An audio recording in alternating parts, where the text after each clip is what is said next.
بسم اللہ الرحمن الرحیم۔ السلام علیکم۔ دیوان سنگھ مفتون متحدہ ہندوستان کے نامور صحافی تھے۔ یہ ہندوستان میں ریاست کے نام سے میگزین چلاتے تھے۔ یہ اپنے دور کا مشہور رسالہ تھا۔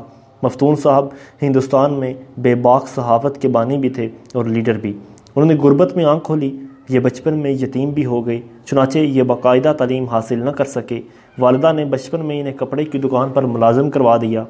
یہ چھوٹی سی دکان تھی، مالک نے اس کا ایک حصہ کسی درزی کو کرائے پر دے رکھا تھا۔ یہ درزی کوٹ پتلون سینے کا ماہر تھا۔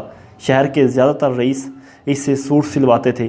درزی کے گاہکوں میں ایک کنجوس سکھ رئیس بھی شامل تھا۔ یہ سردار ہمیشہ اس سے کوٹ سلواتا تھا، مگر وہ پیسے دیتے وقت حیل و حجت سے کام لیتا تھا۔ درزی اس سے بہت تنگ تھا، مگر اپنی شرافت کی وجہ سے خاموش رہتا تھا۔ درزی کو ایک بار کسی کام کے سلسلے میں دوسرے شہر جانا پڑ گیا۔ سکھ رئیس کا کوٹ سلنے کے لیے آیا ہوا تھا۔ یہ مخمل کا انتہائی مہنگا اور خوبصورت کپڑا تھا۔ درزی نے کپڑا اپنے بیٹے کو دیا اور چھٹی کے لیے چلا گیا۔ بیٹے نے کوٹ سی دیا۔ درزی واپس آیا۔ اس نے کوٹ دیکھا تو اس کے دماغ کو آگ لگ گئی۔ بیٹے نے کوٹ کے بٹن دوسرے رنگ کے دھاگے سے لگا دیے تھے۔ درزی نے جوتا اتارا اور اپنے بیٹے کو بھرے بازار میں جوتے مارنا شروع کر دیے۔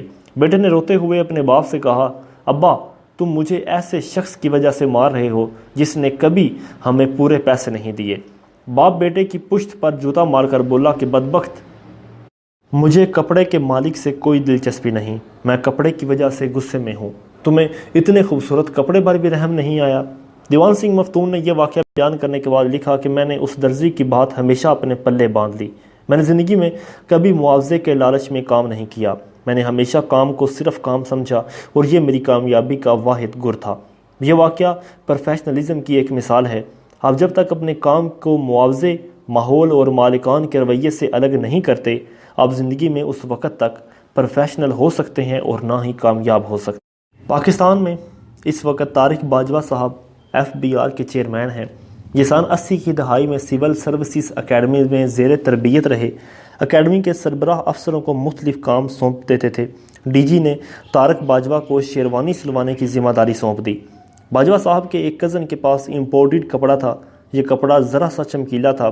یہ دونوں دھنی رام روڈ کے ایک درزی کے پاس گئے۔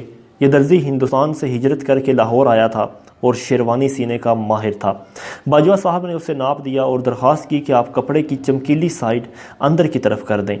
ماہر صاحب نے کپڑا واپس کر دیا اور کہا کہ نہ صاحب نہ، میں یہ کام نہیں کر سکتا، میرا نام خراب ہو جائے گا، لوگ کہیں گے درزی اتنا نالائق تھا کہ کپڑا الٹا سی دیا۔ باجوہ صاحب نے کہا کہ آپ کو کیا اعتراض ہے، ہم خود ہی تو الٹا سلوا رہے ہیں اور آپ کو اس کا پورا معاوضہ بھی دیں گے۔ ماسٹر نے انکار میں سر ہلایا اور جواب دیا، صاحب میں تھوڑے سے پیسوں کے لیے اپنے پیشے سے بددیانتی نہیں کر سکتا۔ یہ ایک پروفیشنلزم تھا، مگر بدقسمتی سے ہمارے ملک کے کسی شعبے میں بھی پروفیشنلزم دکھائی نہیں دیتا۔ ملک میں اس وقت 1,45,00,000 تعلیم یافتہ بے روزگار لوگ موجود ہیں، مگر آپ کو شہر میں پنچر لگانے، ٹوٹی ٹھیک کرنے، کرسی میز بنانے، پینٹ کرنے اور ٹائپ کرنے والا نہیں ملتا۔ آپ کو ملک میں اچھا PM ملتا ہے اور نہ ہی کوئی وفاقی سیکرٹری۔ آپ چھوٹی سی جاب کا اشتہار دیتے ہیں، آپ کو 4,000 CVs مل جاتی ہیں۔ آپ ان میں سے 100 لوگوں کو شارٹ لسٹ کرتے ہیں، ان کے انٹرویو کرتے ہیں، ان میں سے 3-4 لوگوں کو ٹرائل پر رکھ لیتے ہیں اور یہ چاروں آپ کو 4 دن میں تارے دکھا دیتے ہیں۔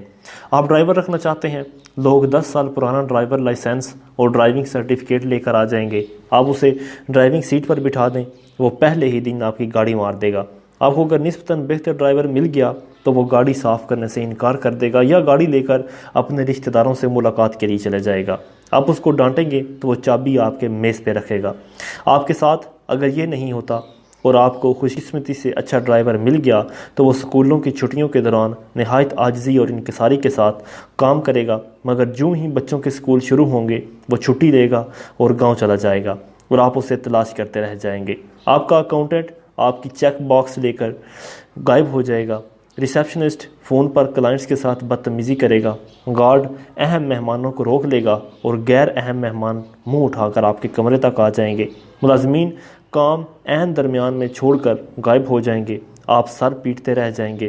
آپ آپریشن کے لیے جائیں گے تو سرجن آپ کا تندرست گردہ نکال دے گا یا صحت مند آنکھ میں لیزر مار دے گا، آپ کو غلط انجیکشن یا لگا دے گا یا پھر کینچی یا تولیہ آپ کے پیٹ میں سی دے گا، اور آپ خدا نخواستہ کسی مکینک کے ہتھے چڑھ گئے تو آپ کے پاس گاڑی بیچنے کے سوا اور کوئی چارہ نہیں رہے گا، اور آپ کسی گھر میں چلے جائیں آپ کو گھر کی چھت اور دیواروں پر سیم ملے گی اور باتھ روموں سے بو آئے گی۔ یہ ملک کے ماہر ترین مستریوں اور پلمبروں کا کمال ہوگا۔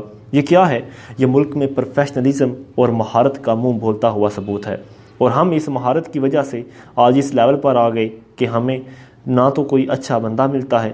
مجھے خطرہ ہے کہ یہ صورتحال اگر اسی طرح جاری رہے گی تو آخر ایک نہ ایک دن ہم تمام لوگوں کو اپنے لیے بھی کوئی نہ کوئی پروفیشنل ڈھونڈنا پڑے گا۔